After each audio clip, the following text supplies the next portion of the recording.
Hi guys, welcome to week 4 of ICT200. Want to do a quick video to go over our content for this week and get you up to speed on your assignments. So if you hit our homepage and scroll down to week 4, this week we have a case study assignment due. We have attendance week 4, which by now you should be used to kind of how that works. And then we have a series of readings. So our theme for this week is finding information.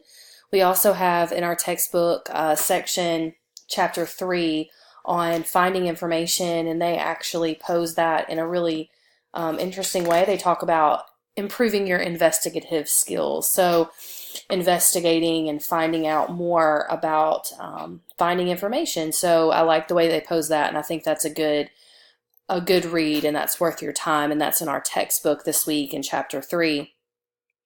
So let's go through here and just remind you of what we're doing and where we're going this week. So attendance is here, and this week for attendance it's locked until tonight. But basically on my end, I have this on student view.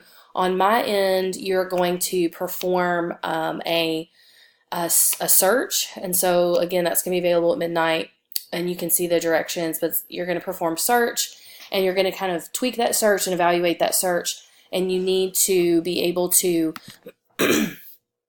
embed some pictures in your discussion post. So I just want to show you what that would look like in your discussion board post, because in past years I've actually had students tell me that they don't know how to embed a photo. So I'm going to show you right now. You're going to use this button, embed image.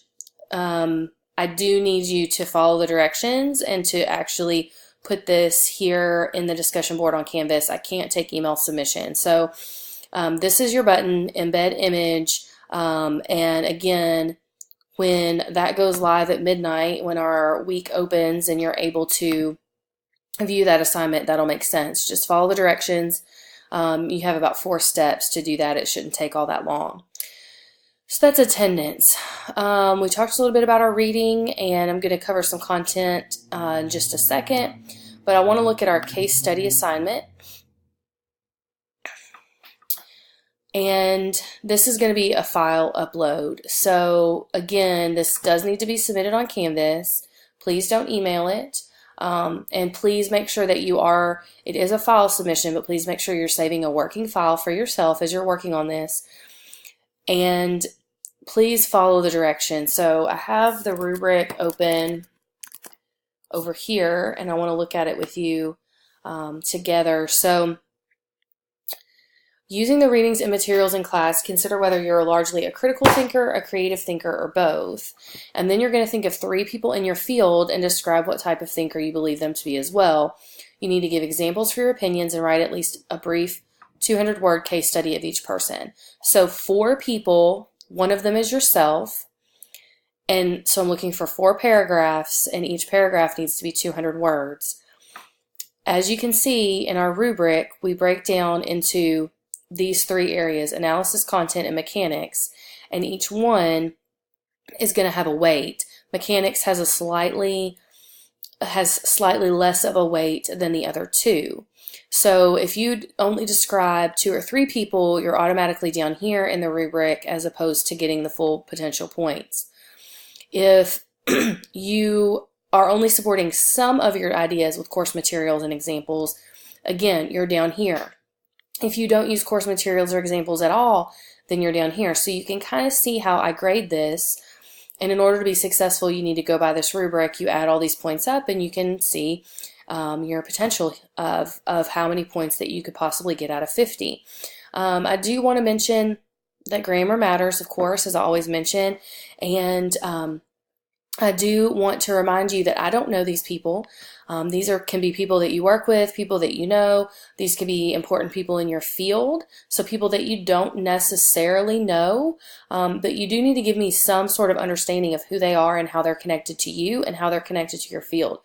So you could simply say, Bob Smith is an expert in my field of equine science, and he is known for inventing the such and such method, and I think he is a creative thinker because of X, Y, and Z.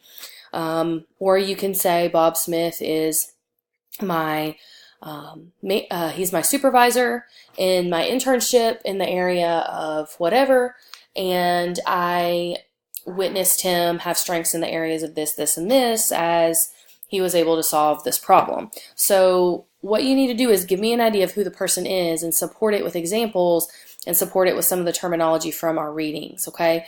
You can go back and refer to that Venn diagram that we used last week. The readings for the last 2 weeks are going to be the most important for this assignment. So you definitely want to make sure you turn this in and you turn it in on time. It does have quite a bit of weight. It's 50 points. And it's not that hard of an assignment. It just requires you to sit down and put it all together in a way that makes good sense. So if we go back to week 4, that's our case study assignment. Do email me as soon as you have any questions. I can't help you if I don't know what's going on, so let me know. And again, remember to work on these things ahead of time because technological issues sometimes can happen. So keep a working draft for yourself. Make sure that you can have some time to troubleshoot if needed. We talked about attendance week 4. That'll go live here in at the start of week 4. This is basically what the prompt looks like. So you are going to identify a topic in your field, and you are going to, all right, you're going to identify a topic in your field of study. You're going to run a search for your topic on your favorite search engine, taking a screenshot. You're going to tweak the search in some way, hoping to improve it, and take that screenshot, and then you're going to create a discussion post that contains the search, your search topic, so your question, your research question, the embedded screenshot from the first search, as well as the edited search, so 2 screenshots, and then an explanation of how and why you edited the original search, and your thoughts on if and how editing your search improved your results. We're going to be using the same basic search to build on for attendance for next week.